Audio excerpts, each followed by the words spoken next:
Oke guys, kita bersama sekali lagi di channel ini. Terima kasih atas sokongan Anda semua. Yang sudah subscribe channel ini, saya ucapkan terima kasih. Dan yang baru di channel ini, jangan lupa subscribe dan hidupkan juga lonceng notifikasinya agar kamu orang pertama yang mendapat pemberitahuan apabila saya mengupload video baru. Thank you guys.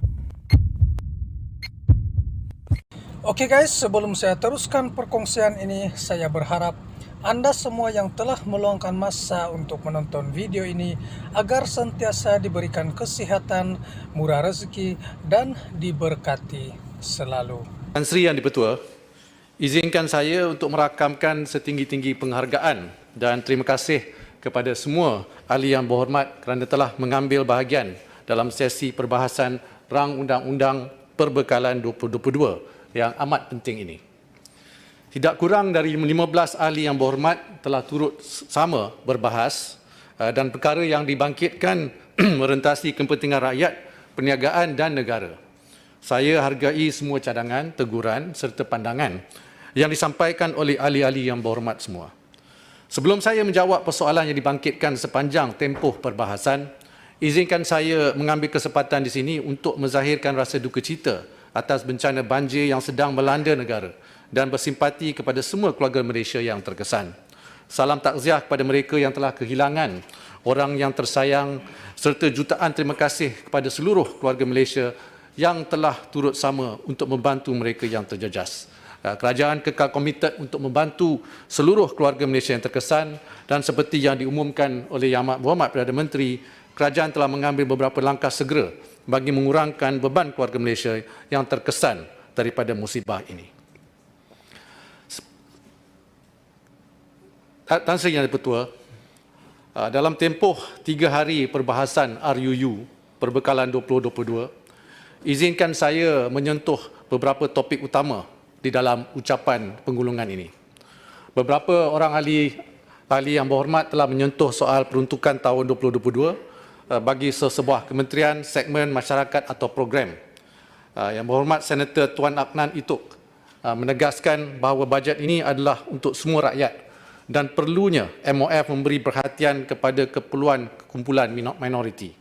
Saya sangat bersetuju dengan Yang Berhormat berhubung perkara ini. Jika dilihat, inilah hasrat kerajaan apabila langkah utama bajet 2022 adalah untuk manfaat semua rakyat dan terbuka buat setiap komuniti masyarakat. Bantuan keluarga Malaysia diperuntukkan RM8.2 bilion untuk manfaat 9.6 juta penerima dalam kalangan semua yang memerlukan.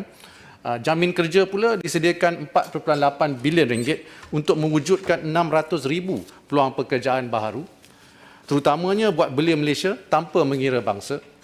Tidak dilupa semarak niaga bernilai RM40 bilion, iaitu kemudahan pembiayaan pelbagai bentuk untuk manfaat semua usahawan PKS tempatan.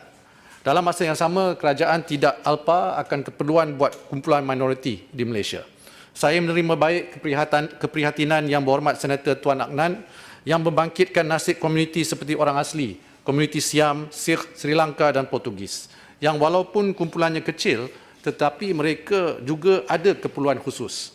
Dalam ucapan bajet, telah diumumkan peruntukan RM10 juta buat anak-anak Sabah Sarawak sebagai usaha untuk mendalami budaya, bahasa dan warisan komuniti masing-masing.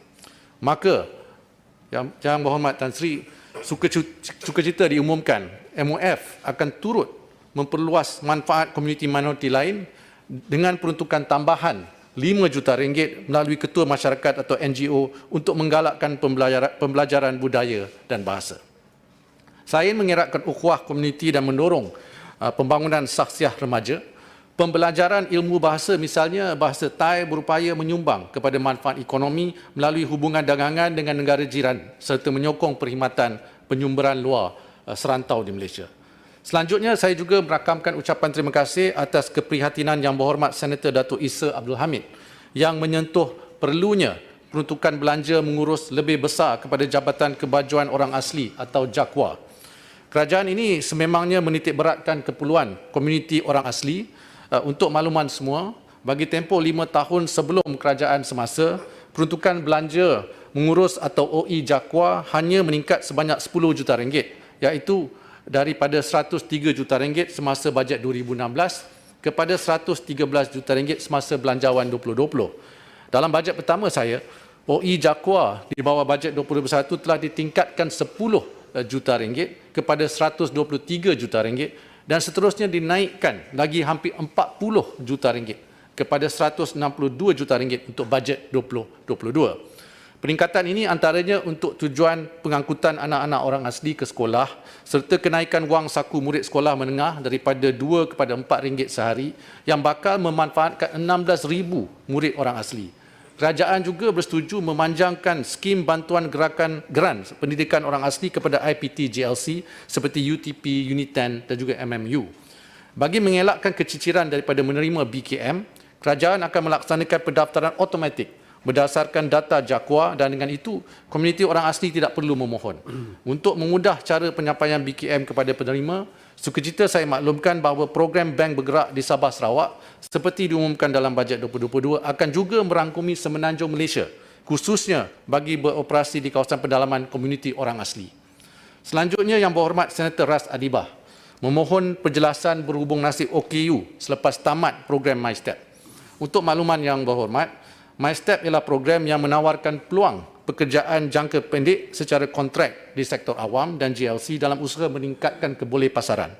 Ia memberi peluang untuk mendapatkan pengalaman kerja sebenar sekaligus membuktikan kebolehan peserta kepada majikan. Dengan pengalaman itu, diharapkan peluang mereka mendapat pekerjaan di pasaran terbuka menjadi lebih baik. Berdasarkan pencapaian 2021, seramai 61,000 orang telah ditempatkan di sektor awam dan GLC termasuk golongan OKU yang berdaftar dengan JKM. Peserta yang tamat MyStep ini tidak diserap secara automatik. Prosedur serta tata cara pengambilan ke dalam perkhidmatan awam dan GLC masih terpakai seperti mana biasa. Namun, kerajaan yakin peserta ini bakal mempunyai kelebihan untuk terpilih dalam sesi temuduga berbekalkan pengalaman yang diperolehi melalui MyStep. Untuk makluman juga, kerajaan melalui Perkeliling Perkhidmatan Bilangan 3 tahun 2008 memperuntukkan dasar 1% peluang pekerjaan dalam perkhidmatan awam kepada OKU. Ini selaras dengan usaha meningkatkan lagi keupayaan modal insan khususnya bagi OKU. Seperti mana yang diumumkan dalam bajet 2022, kerajaan akan melanjutkan program MyStep ini pada tahun hadapan dengan menyediakan 80,000 peluang pekerjaan.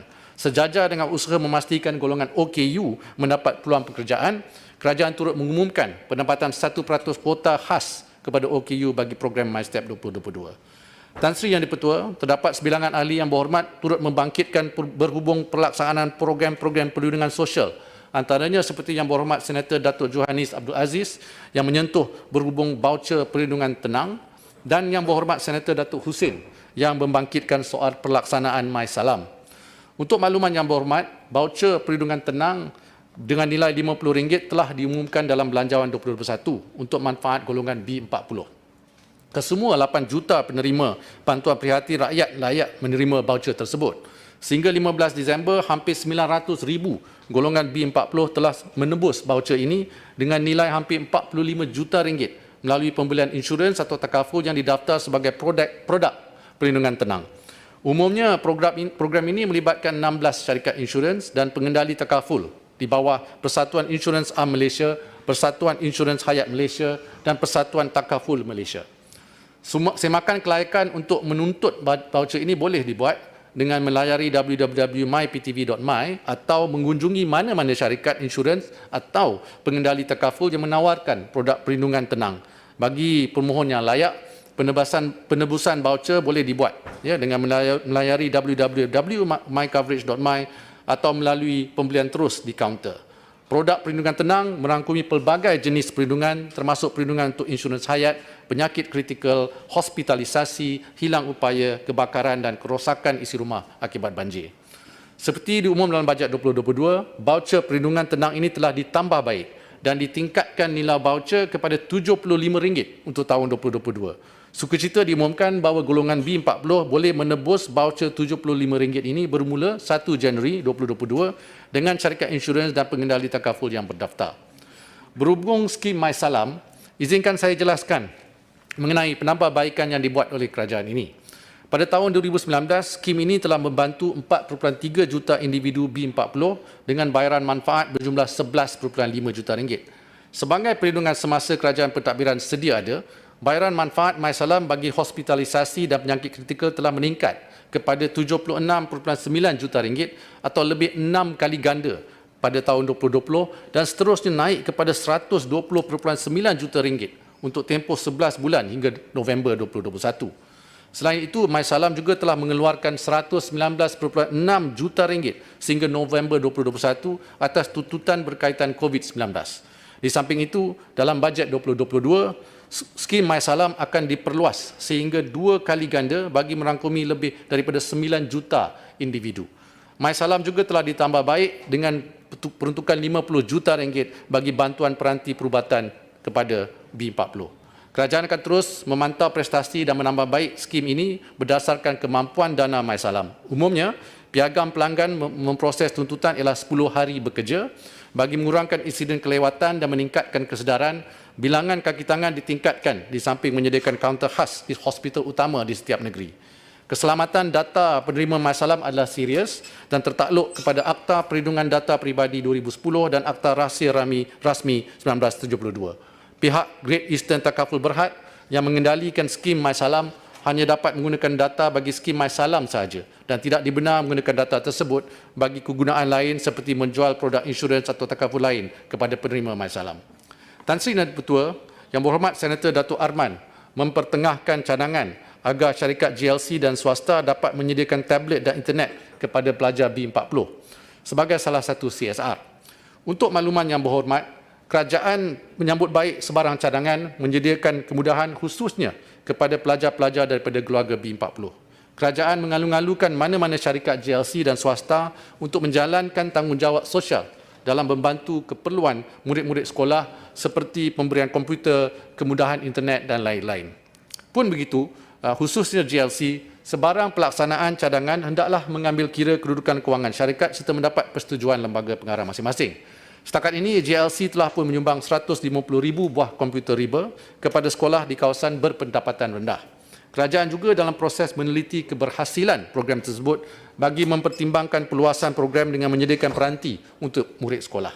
Selanjutnya, suka untuk saya mengambil kesempatan di sini bagi menyatakan bahawa JLIC dan GLC amat-amat memainkan peranan mereka dalam bersama-sama kerajaan semasa tempoh pandemik COVID-19 ini menular di negara kita.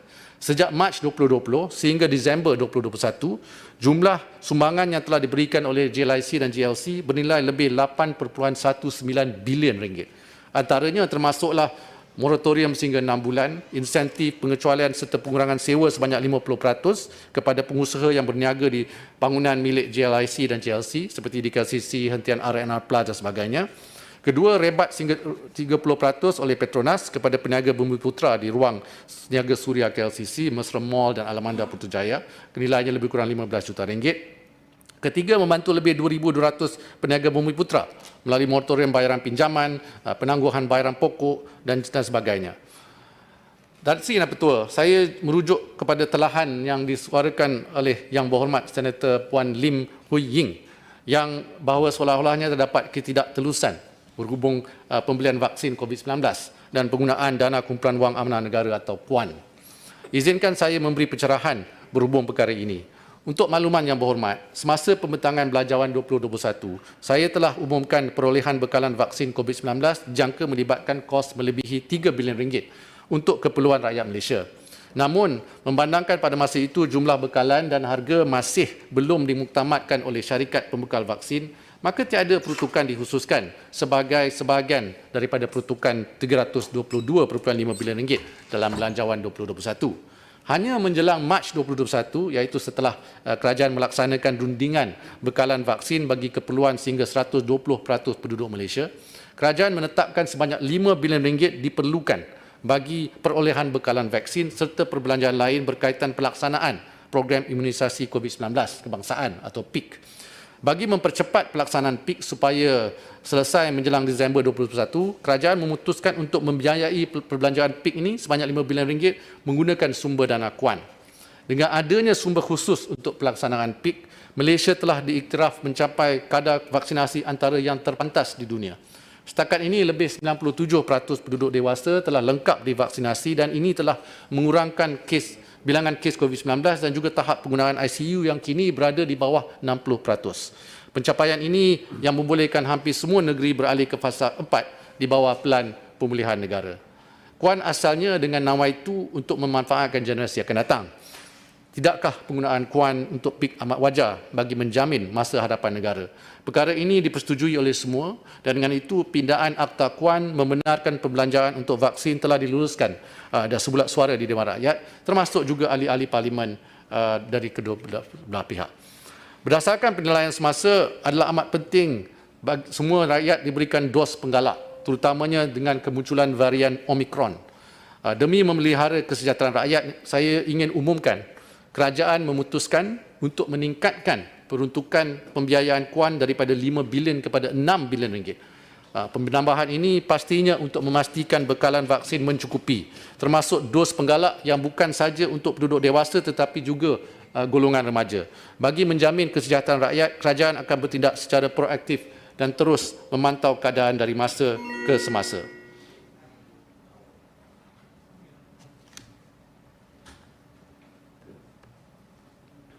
Tan Sri Yang Ketua, memandangkan masa tidak mengizinkan, bagi sebarang persoalan yang dibangkitkan oleh ahli-ahli yang berhormat yang tidak sempat saya jawab dalam penggulungan ini, saya akan beri jawapan secara lisan, secara bertulis. Sekian saja perkongsian pada kali ini. Terima kasih kerana sudah klik dan menonton video ini sampai habis.